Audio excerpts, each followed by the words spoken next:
Okay, welcome families. As you can see, I've been making several attempts to record this video. This is for our first week, math page 1. I just wanted to let you know that even though it is a packet, we would like you to practice writing your name on top. And I'm writing my name here, Mrs. Kim.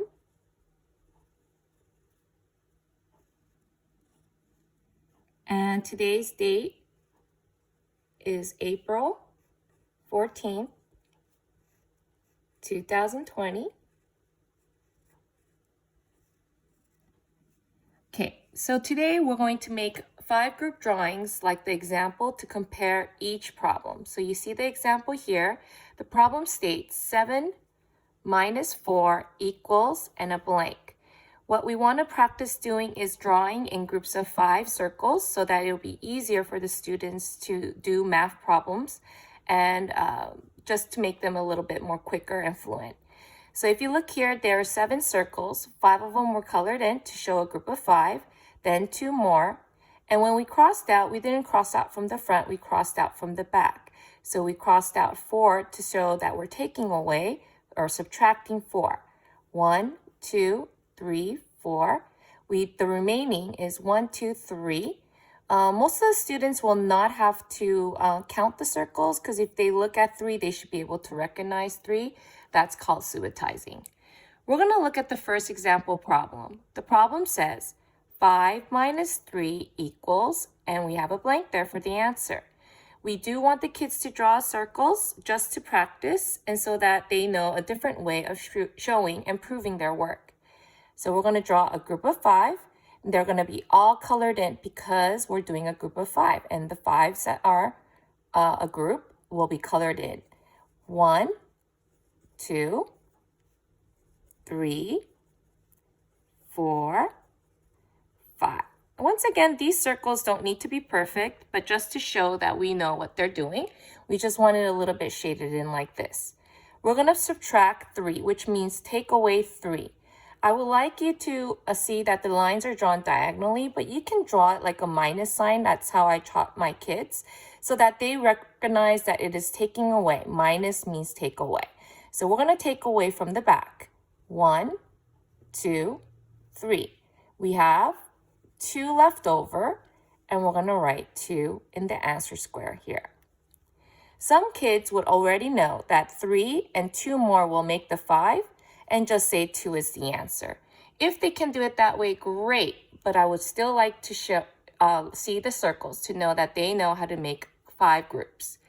Let's try the second problem. The problem says 9 minus 5 equals. How many circles do we need to draw first? You're right, 9.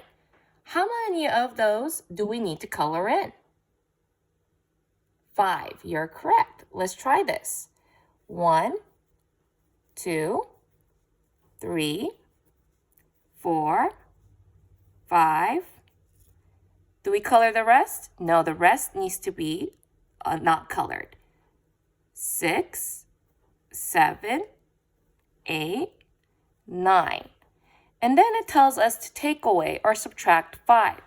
We do subtract from the back, but some kids will notice, wait a minute, we already have a group of 5 right here.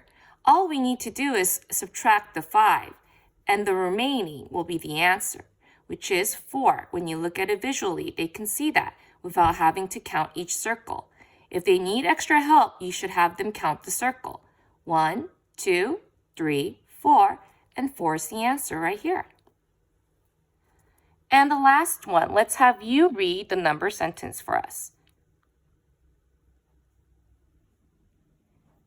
Yes, the number sentence is 7 minus 5 equals.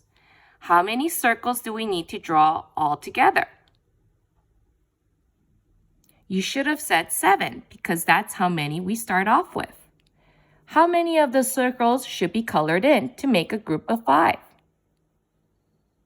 That was a trick question. It is 5. So we go 1, 2, 3, 4, 5, and then we need 2 more because we're doing 7. 6, 7. We're going to cross out 5. Oh, look at there. Do we have a group of 5 that we can cross out? We know that the color part is a group of 5. We don't even need to count. When we cross it off, we know we have 2 left over, and we write the number 2. This is how you should be completing this worksheet. If you have any more problems or questions, you can always call me during my office hours, Monday through Friday, from 1 p.m. to 2 p.m.